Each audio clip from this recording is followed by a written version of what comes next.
नमस्कार साथियों, ऑब्जेक्टिव प्रश्न धारा यानी ओपीडी में आपका स्वागत है। तो आज अपन के पर्यावरण अध्ययन की 34वीं क्लास है। इससे पहले की क्लास में अपन ने राजस्थान के प्रमुख विभूतियों में जो प्रमुख है उनके बारे में चर्चा की है। आज इनका ये पार्ट 2 है, तो आज भी इनके बारे में चर्चा करेंगे। इसके बाद आज ये टॉपिक कंप्लीट हो जाएगा आपने, क्योंकि इतने ही शॉर्ट मैटर पढ़ेंगे, इतने ही आने हैं। जो आने लायक प्रश्न बनने लायक है वो अपन यहाँ करवा रहे हैं। बाकी तो राजस्थान में बहुत सारे विभूतियां हैं।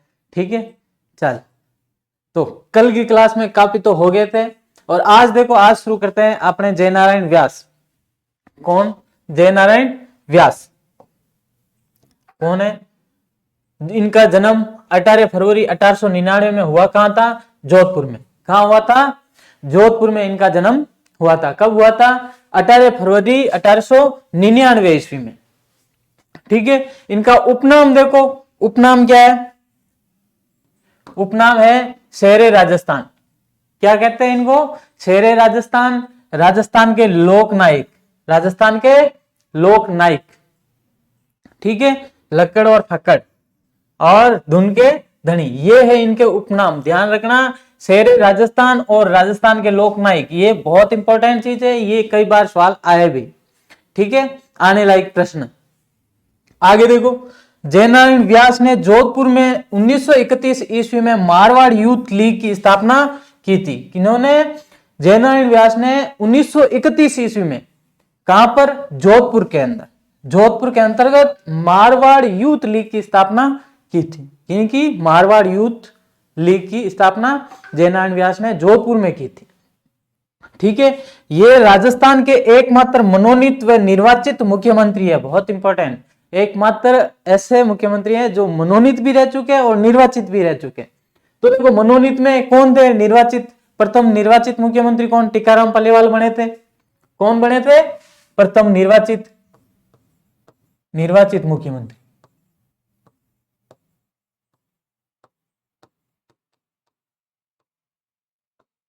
प्रथम निर्वाचित मुख्यमंत्री कौन बने? टीकाराम पालीवाल।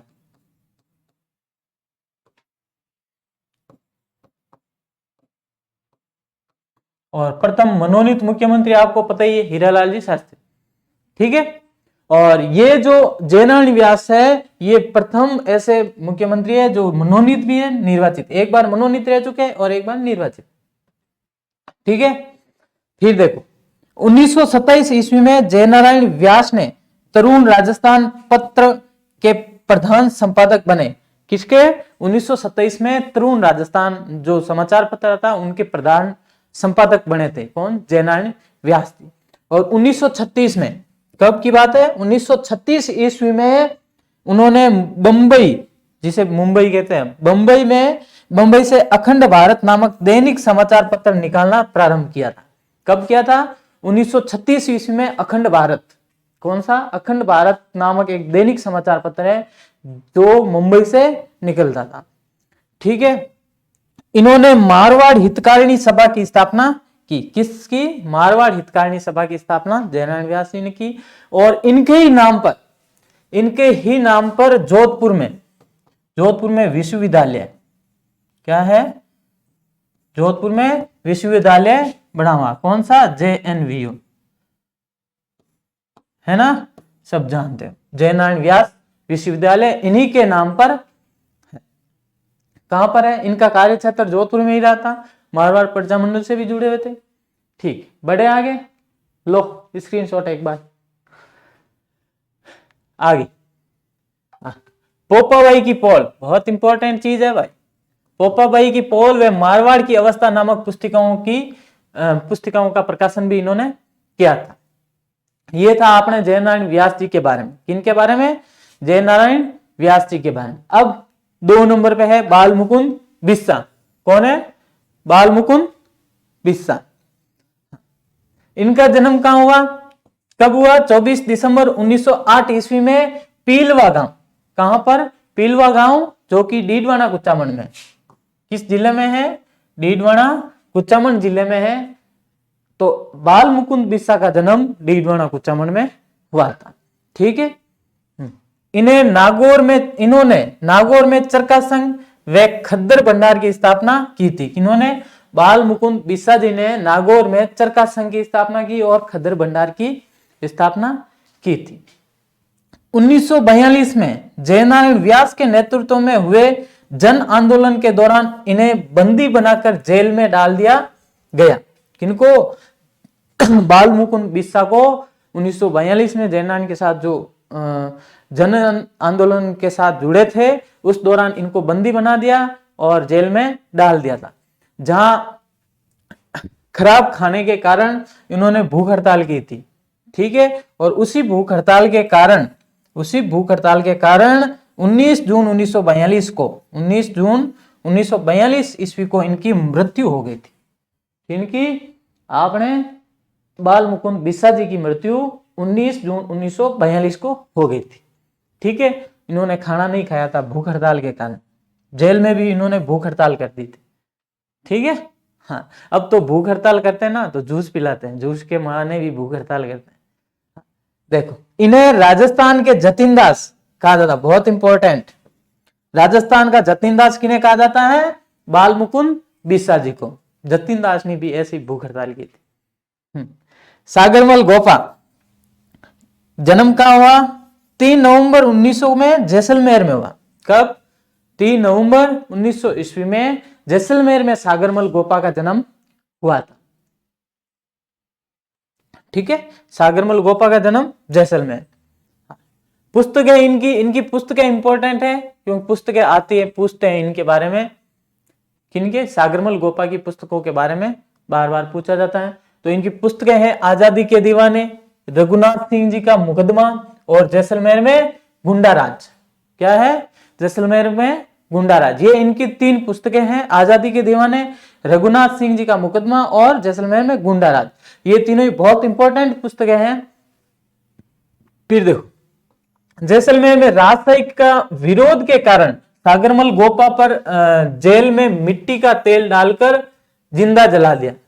क्या कर दिया? सागरमल गोपा ने राजशाही का विरोध किया, जैसलमेर में जो शासन चल रहा था उनका विरोध किया था, तो इनको क्या जेल में डाल दिया। और उसी जेल में एक गुमान सिंह नाम का था ऐसा ही। क्या नाम था?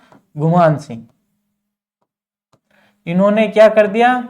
इस पर मिट्टी का तेल होता, केरोसिन कहते हैं, है ना, वही पहले यही आता था। पहले केरोसिन से क्या एक चिमनी जलाई जाती थी और उससे ही पड़ते थे, वही केरोसिन, वो डालकर इसको क्या कर दिया? जिंदा जला दिया। किनको? सागरमल गोपा जी को जिंदा जला दिया। ये भी सवाल आता है। ठीक है, इसकी जांच हेतु, यानी जो जिंदा जलाया इसकी जांच हेतु एक समिति बिठाई गई, कमेटी, जिसका नाम था गोपाल स्वरूप पाठक समिति। गोपाल स्वरूप पाठक के नेतृत्व में समिति का गठन किया था। ठीक है, ये आपने सागरमल गोपा जी के बारे में मेन पुस्तकें याद रख लानी, तीनों पुस्तकें। ठीक है, और समिति महत्वपूर्ण, तीनों पुस्तकें और समिति कौन सी थी। फिर देखो, रामनारायण चौधरी कौन है? रामनारायण चौधरी। जन्म कब हुआ? 1 अगस्त 1895 को। 1 अगस्त 1895 ईस्वी को कहां पर हुआ? नीम का थाना। कहां हुआ? नीम का। पहला जिला हो, पहला ये जिला था, अब जिला हटा दिया भजनलाल जी, गहलोत साहब ने बनाया था और भजनलाल जी ने हटा दिया। अब नीम का थाना वही है जहां ठिकाने पहले था। हाँ, बूंदी व बेंगू किसान आंदोलन में इन्होंने सक्रिय भूमिका निभाई। किस आंदोलन में? बूंदी और बेंगू किसान आंदोलन में इन्होंने बहुत महत्वपूर्ण भूमिका निभाई थी। हाँ, वर्ष 1919 में इन्होंने रामनारायण जी चौधरी ने विजय सिंह पथिक और जमनालाल बजाज के साथ मिलकर राजस्थान सेवा संघ, ये कौन सा? राजस्थान सेवा संघ की स्थापना की थी। कब की थी? 1919 में विजय सिंह पथिक और जमनालाल बजाज के बारे में। जमनालाल बजाज के बारे में अपने कल पढ़ लिया था। इनको गुलाम नंबर 4 और गांधी जी के 5वां पुत्र भी कहा जाता है। और विजय सिंह पथिक के बारे में भी पढ़ लिया था। इनका जो मूल नाम था वो भूप सिंह गुर्जर था। ये भी कई बार सवाल आया है। 1932 में इन्होंने हरिजन सेवक संघ की स्थापना की। किन्होंने? रामनारायण चौधरी ने हरिजन सेवक संघ की स्थापना 1932 ईस्वी में की थी। ठीक है, लो स्क्रीनशॉट। बढ़ा आगे जी। फिर देखो, ये थे आपने प्रमुख। अब प्रमुख जो महिलाएं हैं उनके बारे में थोड़ी चर्चा कर लेते हैं। ठीक है, कौन सी है? पहले अंजना देवी चौधरी। कौन है? अंजना देवी चौधरी। जन्म कब हुआ? 1897 ईस्वी में श्री माधोपुर सिक्कर में। कहा हुआ? श्री माधोपुर सिक्कर में इनका जन्म हुआ था। और ये अभी अपन ने राम नारायण चौधरी पढ़ा, इनकी पत्नी थी। अंजना देवी का विवाह राम नारायण चौधरी के साथ हुआ था। किनके साथ हुआ था? राम नारायण चौधरी के साथ हुआ था। 1921 से 1924 ईस्वी में मेवाड़ बूंदी राज्यों की स्त्रियों में राष्ट्रीयता व समाज सुधार की भावना को बढ़ावा दिया था। किसने? अंजना देवी चौधरी ने। कहां पर? मेवाड़ और बूंदी में। यानी इन्होंने शुरू से ही महिलाओं को आगे बढ़ाने का कार्य किया। ये समस्त रियासती जनता में गिरफ्तार होने वाली पहली महिला थी। बहुत इंपॉर्टेंट प्रश्न है। समस्त रियासती जो था, रियासती जनता, उनमें गिरफ्तार होने वाली पहली महिला कौन थी? अंजना देवी चौधरी। कौन थी? अंजना देवी चौधरी। बहुत इंपॉर्टेंट सवाल है, आने वाले सवाल है, ऐसे ही आते हैं। ठीक है, हाँ, गिरफ्तार होने वाली पहली महिला। इन्होंने बिजोलिया व बेंगू किसान आंदोलन में महिलाओं का नेतृत्व भी किया था। कौन कौन से आंदोलन? बिजोलिया और बेंगू। बिजोलिया 3 चरणों में हुआ था, हाँ, और बेंगू किसान आंदोलन, इनमें सक्रिय भूमिका निभाई थी। 1932 से 35 के मध्य सत्याग्रह आंदोलन में 2 बार जेल भी गई थी। कितनी बार? 2 बार जेल भी गई थी। प्रश्नों का पैटर्न ऐसे भी सीधे सीधे बना देते हैं अब। ठीक है, कि 1999 से ये किसके बारे में है?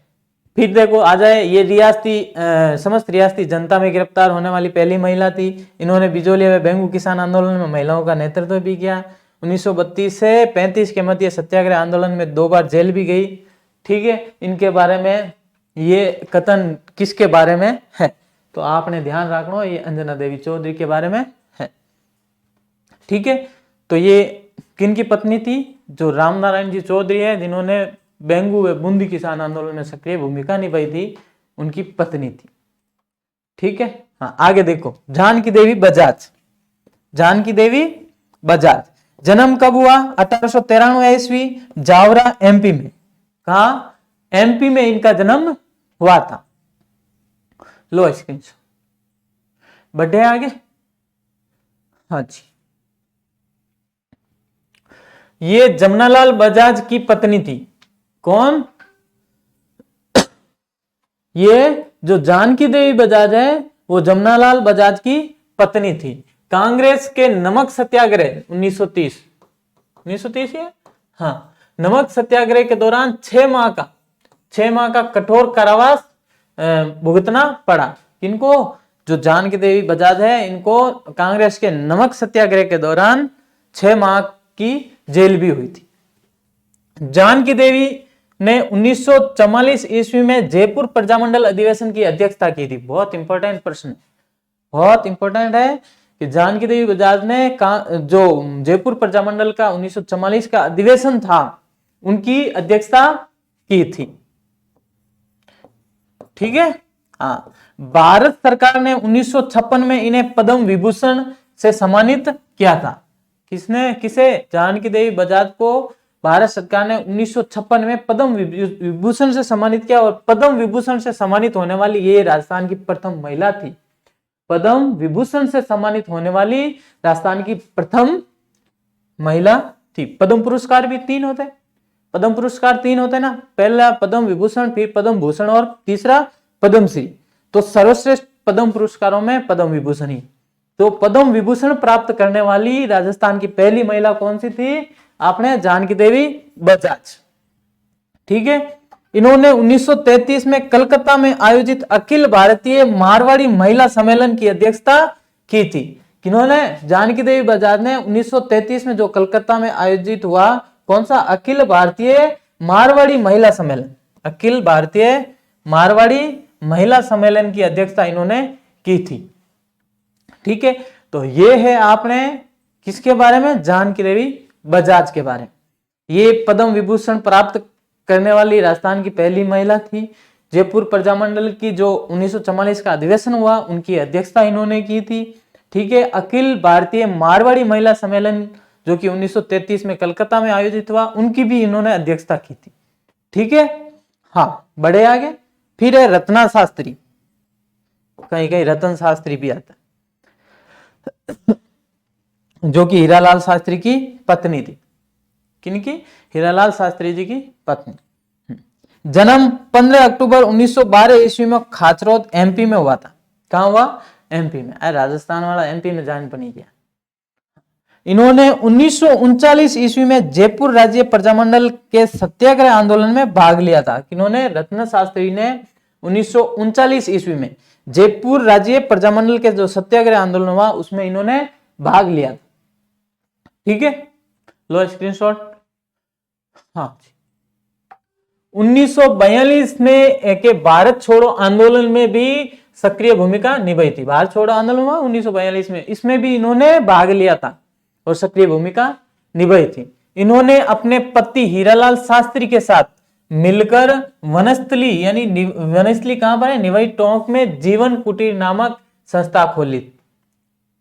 अपने पति हीरालाल जी शास्त्री के साथ मिलकर अपनी बेटी जो शांताबाई थी उनकी स्मृति में इन्होंने जीवन कुटीर नामक एक संस्था खोली थी। अभी वनस्थली विद्यापीठ जो संचालित हो रही। ठीक है, 1955 में इन्हें पद्मश्री, 1955 में पद्मश्री और 1975 ईस्वी में पद्म भूषण पुरस्कार से सम्मानित किया गया। 2 पुरस्कार एक साथ मिले इनको, एक साथ नहीं। 1955 में पद्मश्री और 1975 में पद्म भूषण। और मैंने अभी बताया पद्म पुरस्कार है वो 3 प्रकार के थे। 3 होते हैं ना, पहला है पद्म विभूषण, पद्म विभूषण, फिर पद्म भूषण, पद्म भूषण, और फिर तीसरा है पद्मश्री। तीसरा कौन सा है? पद्मश्री। तो इनको है पद्म भूषण व पद्मश्री दोनों ही मिले थे। और पद्म, इन दोनों पुरस्कार से सम्मानित होने वाली ये राजस्थान की प्रथम महिला है। कौन सी? एक ही महिला को 2 पुरस्कार मिले। कौन से? पद्मश्री भी प्राप्त कर लिया इन्होंने और पद्म भूषण भी प्राप्त कर लिया। हाँ, अब है रमा देवी। क्या है? रमा देवी। हाँ, रमा देवी 1930 के सत्याग्रह आंदोलन व 1932 के सविनय अवज्ञा आंदोलन में भाग लिया। किसने? रमा देवी ने। रमा देवी ने 1930 में जो सत्याग्रह आंदोलन हुआ उसमें, व 1932 के जो सविनय अवज्ञा आंदोलन हुआ इसमें इन्होंने भाग लिया। रमा देवी के बारे में कहा जाता है कि 7 साल की उम्र में इनकी शादी हो गई थी और 11 साल की उम्र में ये विधवा हो गई थी। 11 साल की उम्र में ये विधवा हो गई थी। उसके बाद उन्होंने लादूराम जोशी के साथ फिर से पुनर्विवाह किया था। ठीक है, इन्होंने अपने पति लादूराम जोशी जिनके साथ इनका पुनर्विवाह हुआ था के साथ मिलकर राजस्थान सेवा संघ में कार्य किया। किसमें? राजस्थान सेवा संघ में इन्होंने कार्य किया था। किनके साथ मिलकर? अपने पति लादूराम जी जोशी के साथ मिलकर जो राजस्थान सेवा संघ है उसमें इन्होंने कार्य किया था। हाँ जी, आगे बिजोलिया किसान आंदोलन। बिजोलिया किसान आंदोलन के 3रे चरण में इन्होंने भाग लिया था। कौन सा चरण? बिजोलिया किसान आंदोलन का जो 3रा चरण था उसमें इन्होंने भाग लिया था। ठीक है, बढ़े आगे। चल, किशोरी देवी कौन है? किशोरी देवी। किशोरी देवी सरदार हरलाल जाट की पत्नी थी। हरलाल जाट है झुंझुनू। ठीक है, उनकी पत्नी थी किशोरी देवी। कौन? किशोरी देवी। हाँ, इनकी अध्यक्षता में 25 अप्रैल 1934 ईस्वी में कटरातल सिक्कर में 10,000 महिलाओं का एक साथ सम्मेलन आयोजित हुआ। कितना? 10,000 में। ये सवाल कई बार आया हुआ है, ये सवाल कई बार आया हुआ है, ध्यान रखना। अगर सवाल पूछे कि 25 अप्रैल 1934 को कटरातल में किसकी अध्यक्षता में 10,000 महिलाओं का एक सम्मेलन आयोजित हुआ, तो आपने ध्यान रखना किशोरी देवी। कौन सी? किशोरी देवी की अध्यक्षता में यह सम्मेलन आयोजित हुआ था। फिर है कालीबाई, कालीबाई भील, इनके बारे में आप सब जानते। इन्होंने अपने गुरु जो सेंगाबाई थे, उनको बचाने के लिए अपने प्राणों का त्याग कर दिया था। ये खेत में काम कर रही थी और क्या हुआ, इनके जो गुरु थे उनको ट्रक के पीछे घसीट कर ले जा रहे थे, तो इन्होंने हाथों हाथ में जो थी क्या कहते हैं दंताले, उनसे रस्सी काट दी थी। तो जो सैनिक थे उन्होंने इनके ऊपर गोलियां चला दी। ठीक है, तो ये घटना कहाँ की है, रास्तापाल गांव की। तो कालीबाई भील रास्तापाल गांव डूंगरपुर की निवासी थी। कहाँ की, डूंगरपुर के रास्तापाल गांव की निवासी थी। ठीक है, इन्होंने अपने गुरु को बचाने के लिए अपने प्राणों का त्याग कर दिया था। गुरु को बचाने के लिए अपने प्राणों का त्याग कर दिया था। ठीक है, हाँ, इनकी मृत्यु 20 जून 1947 में हुई थी। हाँ, ये थी आपने कालीबाई के बारे में। किसके बारे में, कालीबाई के बारे में प्रमुख बात। हाँ, राजस्थान की वीर बालिका जिसने 1857 की क्रांति में झांसी की रानी का वेश बनाकर युद्ध किया, ये थी आपने झलकारी बाई। कौन सी बाई थी, झलकारी बाई। कौन सी बाई, झलकारी बाई, जिन्होंने किसकी, झांसी की रानी का वेश बनाकर 1857 की क्रांति में युद्ध किया था। ठीक है, ये तो आपने प्रमुख है। इसके अलावा देखो, अगर आपने पूछ ले, यहां भी राजस्थान की प्रथम महिला मुख्यमंत्री, राजस्थान की प्रथम महिला मुख्यमंत्री, महिलाओं के बारे में अगर पूछे तो ये इंपॉर्टेंट जो चीज है वो मैंने बताई। महिला मुख्यमंत्री पूछ ले तो वो थी आपने वसुंधरा राजे। कौन थी, वसुंधरा राजे सिंधिया।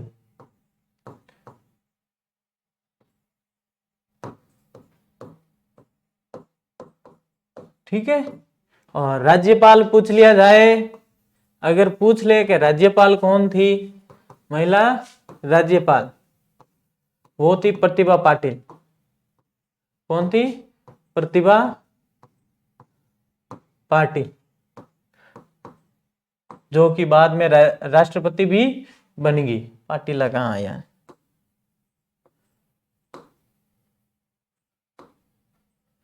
प्रतिभा पाटिल, जो बाद में क्या बनी थी, क्या भारत की राष्ट्रपति बन गई थी। हाँ, फिर आते हैं महिला विधानसभा अध्यक्ष। प्रथम महिला विधानसभा अध्यक्ष, विधानसभा अध्यक्ष,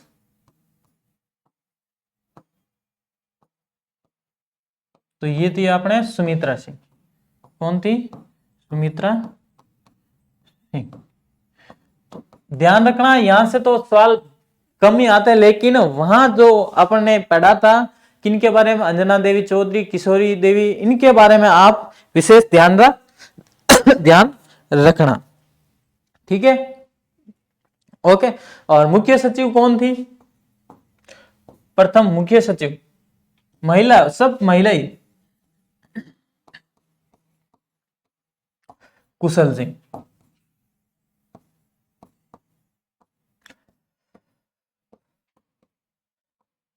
ठीक है, हाँ, मुख्यमंत्री होगी वसुंधरा, राज्यपाल प्रतिभा पाटिल, और विधानसभा अध्यक्ष सुमित्रा सिंह, मुख्य सचिव कुशल सिंह, और पहली महिला उप मुख्यमंत्री। यहाँ इनके बारे में ध्यान रखना, क्योंकि ये अभी इनकी डेथ हुई थी, इसके बारे में बहुत सी बार पूछते हैं।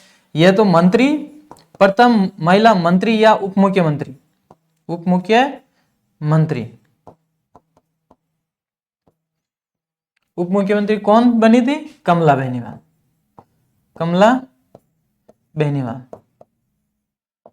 ठीक है, और अभी जो उप मुख्यमंत्री है महिला, वो है दूसरी महिला उप मुख्यमंत्री, पहली बन गई थी कमला बेनीवाल। ठीक है, हाँ, तो इनका भी विशेष ध्यान रखना साथ साथ में। हाँ, इन 5 के बारे में विशेष आपने ध्यान रखना ही।